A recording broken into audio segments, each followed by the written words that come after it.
సాలూరు నియోజకవర్గం మక్కువ మండలం పంచాయతీ రహదారుల శంకుస్థాపన కార్యక్రమానికి ఇక్కడికి వచ్చేసిన అన్నదమ్ములకి ఆడపడుచులకి అక్క చెల్లెలందరికీ ఎన్డీఏ నారా చంద్రబాబు నాయుడు గారి నాయకత్వంలో నిర్దేశకత్వంలో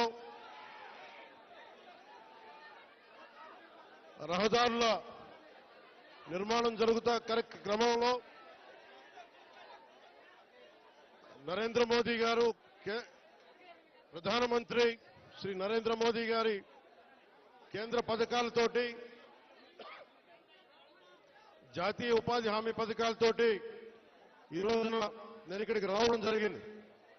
మన బాగుజోల నుండి సిరివర వరకు 9 కిలోమీటర్ల రహదారిని 9.5 కోట్ల రూపాయలతో తారు రోడ్డుగా మారుస్తా ఉన్నాం.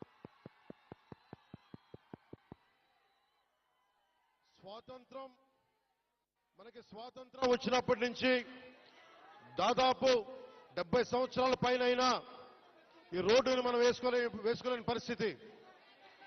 నేను మీ దృష్టికి ఈ రోజున నేను అన్ని వదిలి ఇది మీకు 2000 మీరు కూర్చోవాలి బాబు, మీరు కూర్చోవాలి. మధ్యలో లేకుండా దయచేసి ప్రసందరు కూర్చోండి ప్లీజ్, ప్రసందరు కూర్చోండి. 2017లో పోరాట యాత్ర అప్పుడు నేను అన్ని తిరిగి మన పాడేరు అరకు అన్ని గిరిజన ప్రాంతాల్లో తిరిగినప్పుడు నాకు 2 ప్రధానమైన సమస్యలు, 1 రోడ్లు, 2 తాగునీటి అవసరాలు, 3 యువతకి ఉపాధి అవకాశాలు. ఇంత సుందరమైన ప్రాంతం ఇది. దాదాపు 20కి పైగా జలపాతాలు ఉన్నాయి ఇక్కడ. మన విజయనగరం జిల్లా పార్వతీపురం ఇవన్నీ కూడా ఉమ్మడి విజయనగరం కానీ ఈ జిల్లాలో అద్భుతమైన సౌందర్యం ఉంది. ఇక్కడ ప్రకృతి సౌందర్యం. ఇక్కడ టూరిజంను డెవలప్ చేయాలి.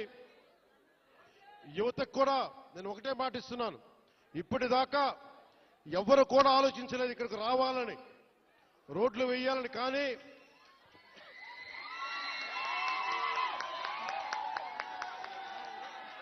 గౌరవ ముఖ్యమంత్రి శ్రీ నారా చంద్రబాబు గారి నాయకత్వంలో ఒకటే నేను కోరాను వారిని, 70 సంవత్సరాలుగా రోడ్లు లేవు ఇక్కడ. 70 సంవత్సరాలుగా రోడ్లు లేవు. బాలింతలు రోజు డోలీలో వచ్చే పరిస్థితి ఉంది. డబ్బులు లేవు ఒకవైపు మన దగ్గర. కేంద్ర ప్రభుత్వం 21 నుంచి 22 వరకు 350 కోట్ల రూపాయల చొప్పున కేంద్ర మంత్రివర్గం